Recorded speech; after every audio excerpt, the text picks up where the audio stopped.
Australia से एक shocking news आ रही है जो कि फेब इनटेक वाले स्टूडेंट्स के लिए बहुत इंपॉर्टेंट है।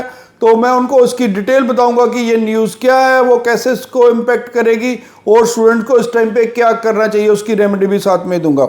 Bells Overseas, the sound of your future. Hello everyone, मैं कपिल भाटिया बेल्स ओवरसीज से। बेल्स ओवरसीज से आप कोई भी हमें क्वेश्चन कर सकते हैं नीचे कमेंट करके, हम हर कमेंट का आपको इंडिविजुअली रिप्लाई करते हैं। तो ऑस्ट्रेलिया से इस टाइम पे बहुत शॉकिंग न्यूज़ आ रही है। शॉकिंग न्यूज़ ये आ रही है कि अब स्टूडेंट्स को ऑफर्स देनी बंद कर दिया यूनिवर्सिटीज़ ने, और बहुत सारे स्टूडेंट्स को तो उन्होंने होल्ड पे भी डाल दिया कि वेटिंग लिस्ट पे डाल दिया है। तो कुछ स्टूडेंट्स को उन्होंने जीटी क्राइटेरिया भी क्लियर नहीं किया और उनको ये कह के उन्होंने उनको बेल कर दिया कि आपका जीटी कंप्लाइंट नहीं करते हैं। तो ये कहीं ना कहीं स्टूडेंट्स के साथ बहुत अनजस्टिस है, क्योंकि स्टूडेंट जिसने 2-3 महीने अपना पूरा प्रोसेस किया, पूरे डॉक्यूमेंटेशन की, उसको एंड पे ये बोला जा रहा है। और दूसरा जो प्रॉब्लम आ रही है मेजरली इस टाइम पे ऑस्ट्रेलिया में चल क्या रहा है यूनिवर्सिटीज़ का, यूनिवर्सिटीज़ को खुद ही नहीं पता कि उन्होंने कितनी सीट्स दे दी हुई हैं, क्योंकि उनको जो कोटा मिला था वो पूरे साल का मिला था 2025 का। तो अब जो ज़्यादातर यूनिवर्सिटीज़ ने तो सीट्स मतलब 80-90% सीट्स तो अभी से अलॉट कर दी है। तो बाकी आगे उन्होंने जुलाई इनटेक में क्या करना है या कुछ का अक्टूबर नवंबर इनटेक होता है उसमें क्या करेंगे वो।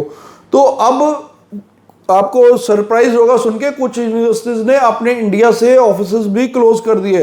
1-2 यूनिवर्सिटीज़ का दिल्ली में ऑफिस था, उन्होंने बंद कर दिया क्योंकि अब उनके पास स्टूडेंट्स ही नहीं आगे लेने के लिए। तो जब फरवरी इनटेक में सारी सीटें फुल होगी तो आगे वो क्या करेंगे, तो इसलिए उन्होंने वो भी बंद कर दिया। प्लस बाकी भी यूनिवर्सिटीज़ अब स्टूडेंट्स नहीं ले रही फेब इनटेक के लिए, जबकि अभी हम नवंबर में ही बैठे हैं, तो वो स्टूडेंट्स नहीं ले रहे। इसलिए अब मैं स्टूडेंट्स को ये एडवाइस करना चाहता हूँ, सोल्यूशन ये है कि जहाँ से भी आपको ऑफर मिलती है, अगर आपने ऑस्ट्रेलिया आपका फाइनल डेस्टिनेशन है ही है, तो जहाँ से भी आपको ऑफर मिलती है या जल्दी आपका जीटी क्राइटेरिया कहीं क्लियर होता है तो आप डेफिनेटली उसी को अवेल कर लीजिए। हाँ, पर करिए यूनिवर्सिटी कैटेगरी को, कॉलेजेस को मत कीजिएगा, ठीक है। यूनिवर्सिटी कैटेगरी में जो भी यूनिवर्सिटी आपको मिलती है, चाहे वो लेवल 1 या लेवल 2, वो मैटर नहीं करेगा। यूनिवर्सिटी कैटेगरी में अगर आपको ऑफर मिलती है तो जल्दी कर दीजिए। प्लस जिनको भी अनकंडीशनल ऑफर लेटर मिल जाती है तो वो इमीडिएटली अपनी फीस जमा करवा दीजिए।